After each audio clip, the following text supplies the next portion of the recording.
Hai, Assalamualaikum warahmatullahi wabarakatuh dan salam sejahtera. Welcome back to my channel. Thank you very much masih lagi sudi view video saya dekat dalam my YouTube channel ni, dan terima kasih sebab sudi subscribe.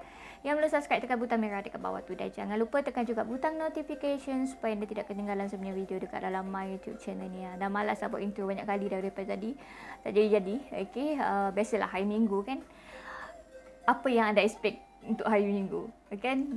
Ni nak pakai tudung pun malas. That's why saya nampak tangan je.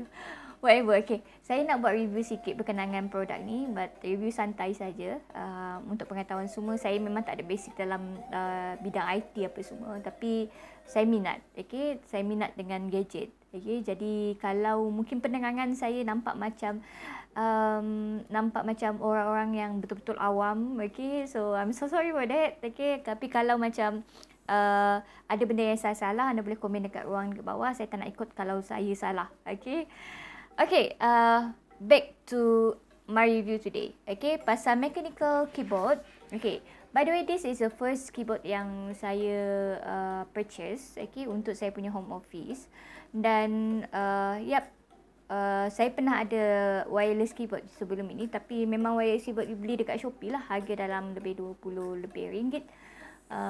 Dan what do you expect more from keyboard wireless yang macam tu? Okay, memang ada banyak problem dia, ada banyak masalah dia.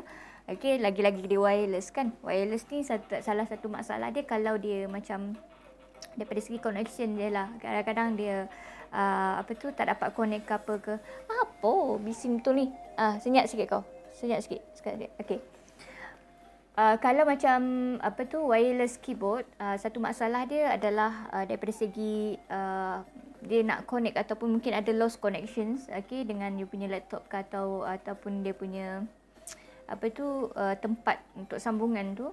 Kalau dia ada masalah, memang dia akan ada problem lah you punya keyboard. Tetapi kalau anda beli yang ada wire macam ni, so memang dia takkan, dia punya performance is really good lah, okay.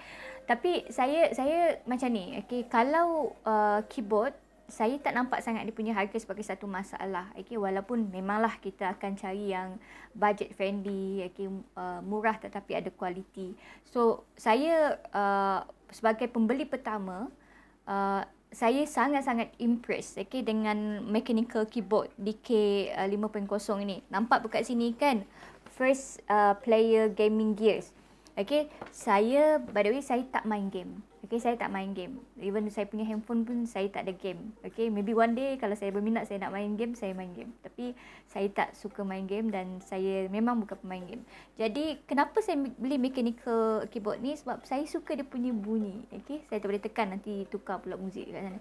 Okay, dia punya bunyi keyboard tu. Okay, dan satu lagi, saya suka benda yang colourful, look really soft, really elegant. Okay, saya suka yang macam ni. Saya tak suka yang keyboard yang tak ada colour. Okay, I'm very colourful person, so that's why saya pilih barang saya memang colourful. As you can see dekat belakang ni pun banyak colour LED light, everything. So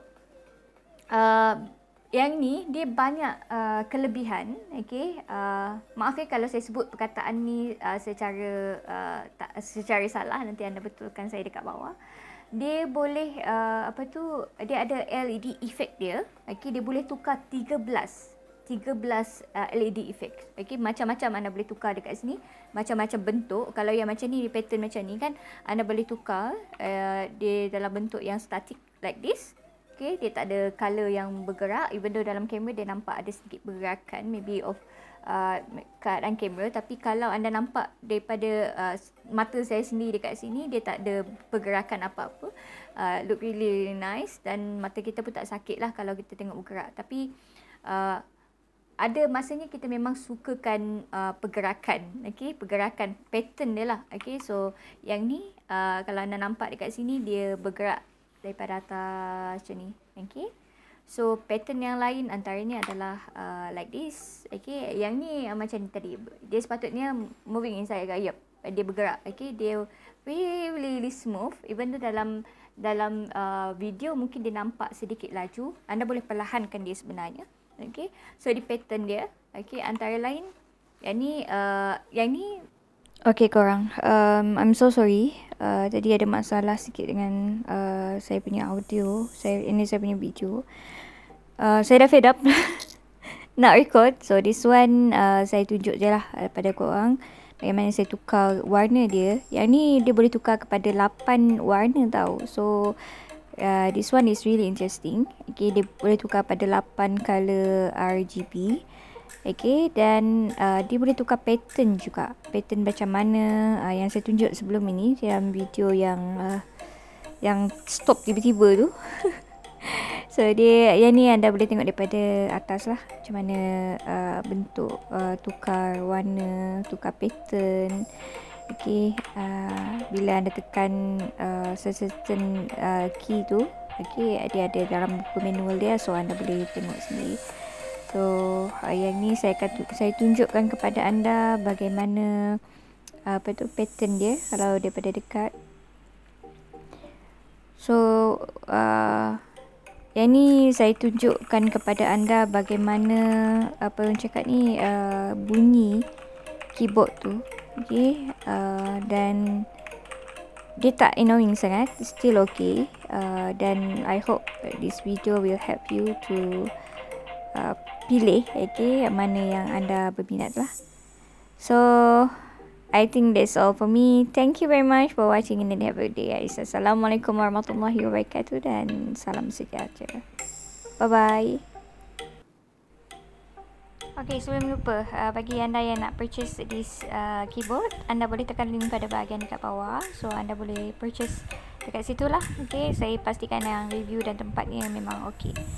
So bye bye, selamat berhujung minggu.